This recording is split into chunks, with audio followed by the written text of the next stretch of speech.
Hey guys, so one of the questions that I get asked most often is, how do you homeschool with babies and toddlers in the house? And if there's one thing that I've consistently done over the last 10 years, it's had babies and toddlers in the house. So today I have 10 tips for how to homeschool with babies and toddlers in your house. These are all tried and true things I've experienced over the last 10 years.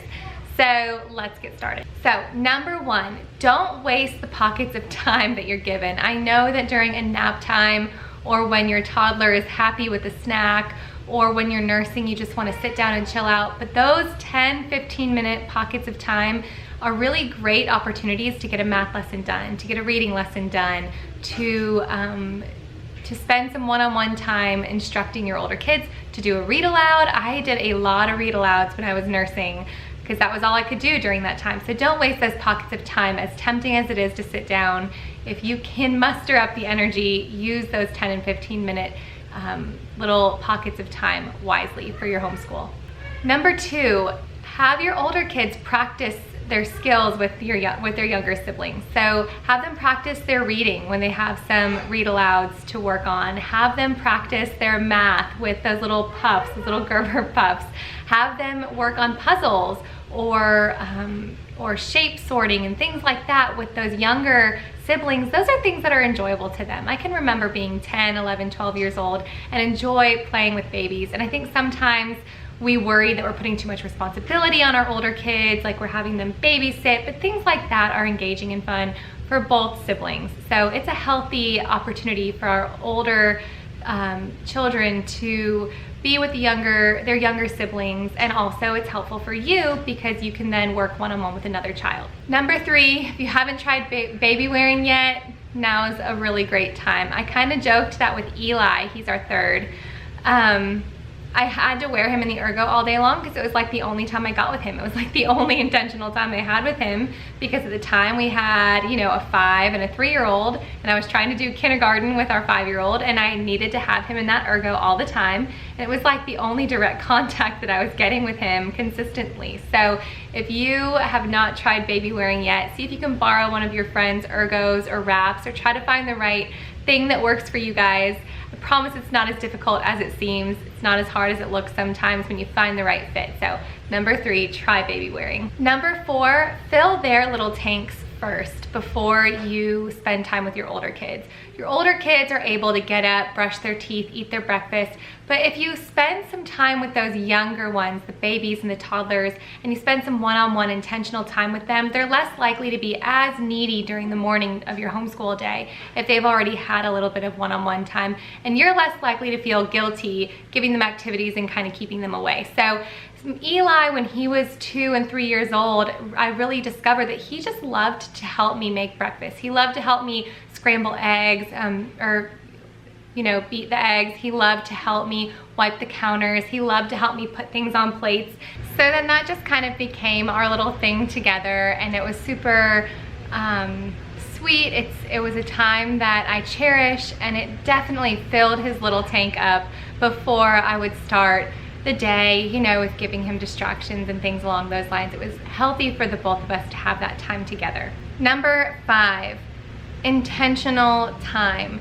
There are opportunities for you to teach your older kids independence, maybe a teaching textbooks type of a math curriculum, or an MP3 reading them their science instead of you reading them their science.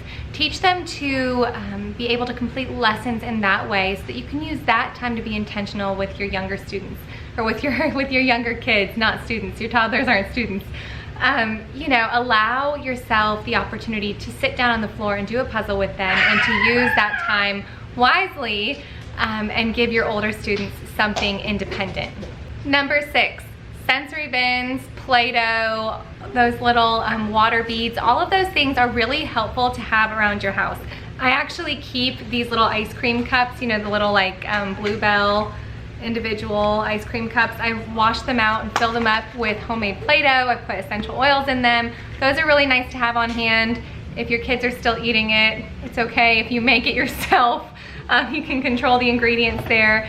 I also invest in these on occasion. Every time that they break, I'll buy some new ones. These are the learning resources. I'll put a link below. These little toddler tools, these are helpful to have on hand if you aren't super into creating super creative sensory bins. You can just throw some rice or throw some beans, dried beans, into a container. Give them little things like this, things from your kitchen even, and just let them have at it. I want to mention too that this video is going up on the Monday before Amazon Prime Day, and these are the types of things that I'm always looking for on Amazon Prime Day. So make sure you're following my Facebook page, because I will be posting all sorts of educational toys, toddler tools, and things like this all day long as I find them on Amazon Prime Day. So the link for my Facebook page is below. Number 7, invest in puzzles, games, learning toys for your younger children that you're only bringing out during the school day. That way they're fresh in their minds, they're not tired of them, and they look forward to the time that they have with that toy, and that's an opportunity for you to complete a lesson with your older students.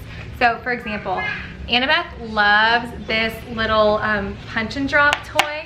She loves it. She would play with it all day long if I would let her, but then she would burn out on it and it wouldn't be as exciting. So this is something that I bring out anytime that I'm sitting down and having like a read aloud or intentional time with my older students, and she'll play with it. And since she hasn't seen it since the day before, she'll play with it even with more enthusiasm. The same goes for toys like this. This is that Melissa and Doug latches board. I couldn't remember what it was called. Things like this, do-a-dot markers. These are all really exciting toys for little ones to play with, and they're engaging, so you're not just entertaining them. There's nothing I hate more than just sticking a screen in a little one's hand just for the sake of entertainment. So there's a lot of options out there, I promise you guys. Number 8, prioritize. When your babies and toddlers are happy and content, do a math lesson, do a science lesson. When they're fussy and not willing to just be entertained or pacified, go on a nature walk. There are ways to continue education even when they're not being cooperative, so to speak. Sometimes a change of environment, a change of scenery is healthy for everyone, not just for the babies, so keep that in mind. Number 9, get rest and get up. As tempting as it is to stay up super late at night because it's the only time you have together, go to bed, get some rest, and get up before the kids. And make sure that you're spending that time with the awareness that this is your only time, possibly by yourself for the day. Take advantage of that time alone, and when your kids are up, when your babies and toddlers are up, gear up and be ready to start the day. It's a really good habit to get into, a really good cycle, a sleep cycle, to go to bed a little earlier, to get up a lot earlier. You can guarantee some alone time in the morning. When you stay up too late at night, it just burns you out over time. So get rest and get up. And last but not least, number 10, just surrender to the season. It is a blessing to teach your older kids, but it's also a blessing to enjoy the season with your younger kids. And the last thing you want to remember is when you look back on this season being frustrated and upset that things weren't working out your way. 6 months of a uncooperative, fussy, or rough season is not going to screw up your older kids' education. It's going to help them have a better outlook on expectations in life, and it's just going to be better all around for everyone. So just slow down, enjoy the season for what it is. Don't try to speed it up, don't try to make it something that it's not, and just enjoy it. These are your babies, these are the gifts you've been given. Just enjoy the season with both your older kids and your younger kids.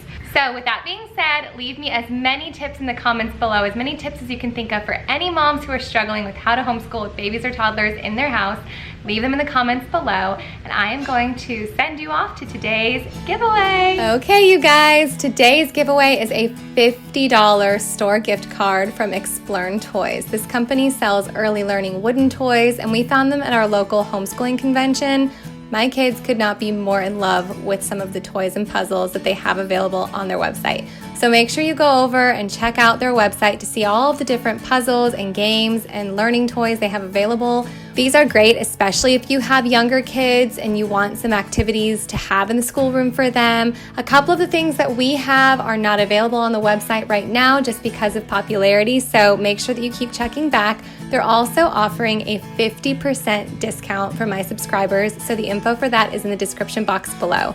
A huge shout out to Explorn. Thank you so much for offering this discount code and giveaway for my subscribers. And the info, you guys, for entering this giveaway is in the description box below. Good luck. I hope those tips were helpful for you guys. I hope you're looking forward to the next school year with a fresh outlook and with anticipation for all of the experiences and the relationships that are about to form between you and your kids. And I will see you guys in my next video tomorrow. Bye. Say bye-bye.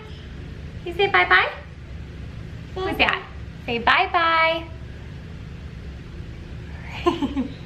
Did you know this whole video was all about you little stinker? Did you know it was all about how you come in and ruffle our feathers? I'm gonna eat that. I don't think that's very... I don't think that's tasty. No.